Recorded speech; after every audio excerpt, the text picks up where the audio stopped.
What's up, everybody? It's your boy Wes Grant. You're watching Sub Urban Nerd. This is the channel where I give my nerd views on today's nerd news. Well, today I'm doing something a little bit different. Today, I'm going to give my quick thoughts on a game I'm very highly anticipating called God of War.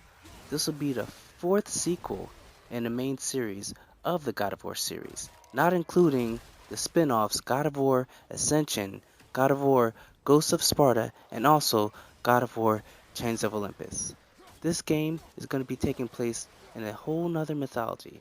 Not the Greek mythology, as in the Spartans, but it's taking place in the North mythologies, as in the Vikings. And this game really brings me back and reminds me of a game that I played with the Xbox 360 called Vikings Battle for Asgard, as that game was very harsh and very gritty and very sort of God of War-esque as far as taking things out. It was a main Viking with an axe, sort of like the main character here, Kratos.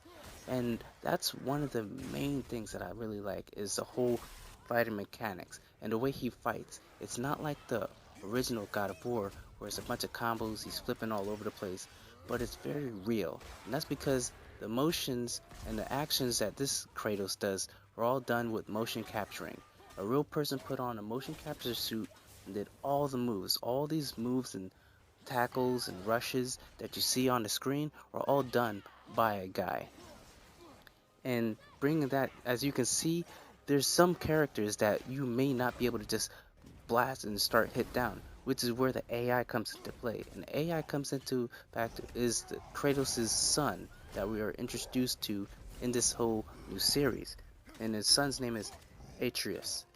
Atreus does a whole lot more than just stand around and look pretty, as this reminds me of another game called Last of Us, where it's Joel and Ellie going through a zombie apocalypse fighting together, where Ellie actually helps Joel take down zombies and other bad guys trying to take them out, where she doesn't sometimes just distract them, but she actually uses weapons and takes them out herself. And that's one thing that I'm liking, that I'm seeing in this game, where the son actually uses arrows and stuns them, he jumps on their head, he stabs them, and he actually makes himself useful. Unlike some games where you see, talking about Resident Evil 5, where the AI just stands around and you have to do all the work.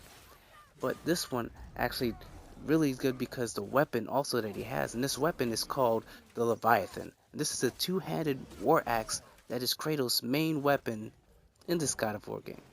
It was forged by the Huldra brothers, Sindri and Brock, who also forged Thor's hammer, Mjolnir. And in this, actually, people think that Thor was, the Avenger, but no, Thor was actually a dick in actual mythology. And after feeling responsible for the destruction brought about by Thor, these guys made this axe with several runes inscribed on the blade that granted different powers. Amongst them is the use of ice and ability to summon this weapon from any distance. This game opens up the door on so many different things as far as going from Greek mythology to North mythology, and maybe hopefully even Egyptian mythology if this series keeps going. This game has got me so pumped and I can't wait to play it. Well, that's my quick review or my thoughts on the game. So remember, get the, the special edition as I did and just check it out. So remember to subscribe, check out all my other reviews. And remember, I'm Wes Grant. You've been watching Sub Urban Nerd.